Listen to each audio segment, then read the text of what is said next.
Ya.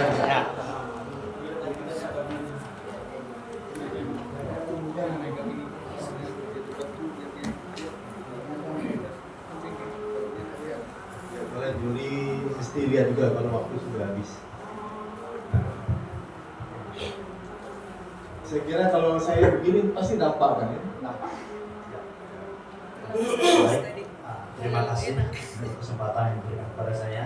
Sudah siap ya? Sudah siap. Untuk halo-halonya cepat terima kasih segala macam saya kira tidak perlu. Ya. Ini waktu sangat berharga buat saudara. Jangan sampai nanti belum habis inti khotbah udah habis waktu. Karena halo-halo tadi itu udah menghabiskan waktu kurang lebih 1 menit.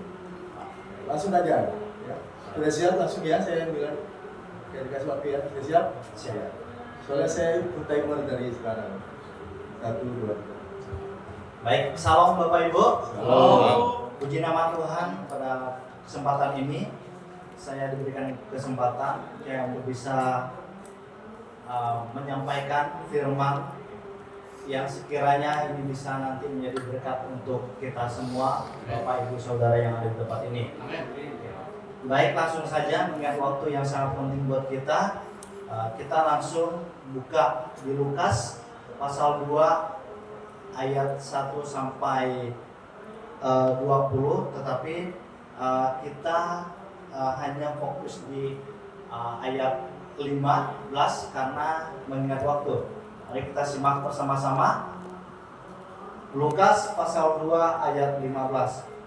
Setelah malaikat-malaikat itu meninggalkan mereka dan kembali ke surga, gembala-gembala itu berkata kepada yang lain, marilah kita pergi ke Betlehem untuk melihat apa yang telah terjadi di sana, seperti yang diberitahukan Tuhan kepada kita. Amin. Baik, Bapak Ibu Saudara yang terkasih dalam Tuhan, saya ambil tema di sini meskipun yang tema umum itu mari kita pergi ke Betlehem, tetapi saya memberi tema merespon pesan ilahi. Baik Bapak Ibu yang terkasih dalam Tuhan, kita melihat dulu pertama latar belakang para gembala. Gembala ini seperti yang sudah kita ketahui bahwa hidup mereka adalah hidup di padang. Mereka memberi mereka seorang gembala, kawan gembala yang membalakan domba, dan mereka mungkin orang-orang yang tidak terlihat di masyarakat perannya seperti apa. Di sini kita melihat bagaimana respon gembala terhadap pesan ilahi. Tetapi sebelum itu memang saya akan menguraikan sedikit. Tadi gembala ini menurut pandangan masyarakat pada umumnya apa? Jadi gembala ini adalah orang yang hidupnya itu terendah di kalangan masyarakat yang mungkin kurang dipandang. Itu menurut pandangan umum. Lalu pandangan Alkitab, di dalam Alkitab gembala adalah seorang yang dipercayakan Tuhan untuk membimbing, mengajar dan mendidik jemaat mengenal Tuhan Yesus sebagai juru selamat. Ya, baik. Jadi pada saat itu pesan ilahi yang dibawa oleh para malaikat, kalau menurut pandangan saya itu bukan tujuannya bukan salah kepada para gembala, karena Tuhan itu lebih tahu hati kita, baik kita itu orang yang sudah percaya atau orang yang kenal dengan nubuat para nabi, pernah mendengar atau tidak. Tetapi yang Tuhan tahu terhadap para gembala ini adalah mereka orang-orang yang ulet. Mereka itu menjaga kawanan domba yang akan celaka, atau mereka mungkin di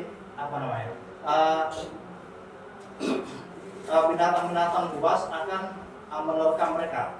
Tetap mereka harus menjaga domba-domba ini supaya tetap baik keadaannya, tetap sehat keadaannya, dan tetap hidup baik. Baik. Saya punya beberapa respon ya yang kita akan pelajari hari ini dari para gembala. Yang pertama, terbuka terhadap pesan ilahi. Itu ayat 15 ya. Mengapa saya bilang terbuka? Karena mereka setelah mendengar informasi yang diberikan oleh malaikat, mereka langsung pergi ke Bethlehem. Yang kedua, taat. Para gembala ini taat terhadap apa yang disampaikan para malaikat.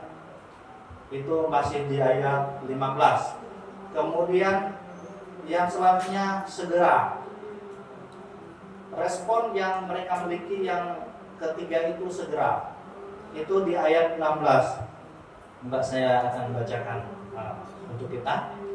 Lalu mereka cepat-cepat berangkat dan menjumpai Maria dan Yusuf dan bayi itu yang sedang berbaring di dalam palungan.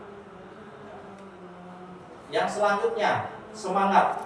Semangat ini ada di ayat Lukas pasal 2 ayat 18 dan 20. Dan semua orang yang mendengarnya heran tentang apa yang dikatakan gembala-gembala itu kepada mereka. Ayat 20. Maka kembalilah gembala-gembala itu sambil memuji dan memuliakan Allah karena segala sesuatu yang mereka dengar dan mereka lihat semuanya sesuai dengan apa yang telah dikatakan mereka.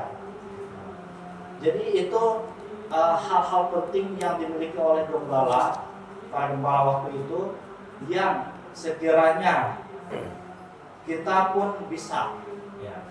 Karena sekarang banyak yang namanya hoax ya, informasi-informasi yang tidak jelas melalui media-media massa, kita cepat percaya.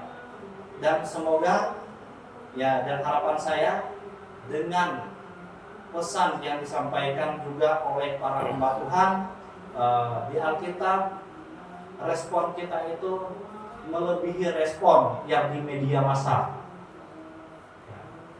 Lalu kalau kita misalnya bingung kemana, ini sudah ada tujuannya itu ke Bethlehem, tetapi kita sekarang kemana?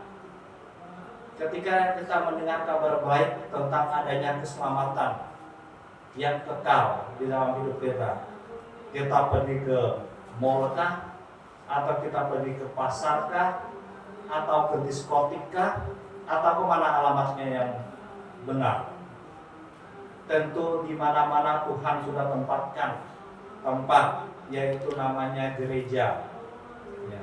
Di situ alamatnya. Ya. Kalau kita selama ini mungkin bingung, Bapak Ibu Saudara, kemana kita mau pergi untuk menemukan jalan kebenaran, hidup yang kekal, mari. Pada saat ini saya ajak kita semua untuk kemana tempat yang tepat, yang memang sesuai dengan tujuan Tuhan, yaitu ke gereja, mendengar kabar baik, dan juga jika ketemu dengan para hamba-hamba Tuhan, silakan sharing, silakan bercerita jika masih bingung. Jadi itu alat buat kita yang tepat. Jadi melalui peristiwa yang dialami oleh para gembala, mari kita juga rindu untuk merasakannya. Ya. Dengan cara tadi terbuka terhadap pesan ilahi, taat, segera, semangat. Kalau kita mendengar ya, kalau kita masih diam atau masih tidak bergegas, itu bukan yang dimiliki oleh gembala yang perlu kita tiru. Jadi marilah kita menjadi orang-orang yang sigap, ya, siap mendengar apa yang Tuhan sampaikan. Jadi pesan buat kita, peristiwa Natal yang dimiliki oleh para gembala seharusnya membuat kita belajar bahwa Allah hadir untuk siapa saja. termasuk saya dan Bapak Ibu yang ada di ruangan ini. Respon yang terpenting, jika kita memang tahu itu kabar kesukaan untuk bangsa, untuk semua kita, maka mari menerima anugerah Sang Juru Selamat. Ya, demikian dari saya pada pagi hari ini. Tuhan Yesus memberkati kita semua. Terima kasih. Ya, terima kasih Bapak Jenderal.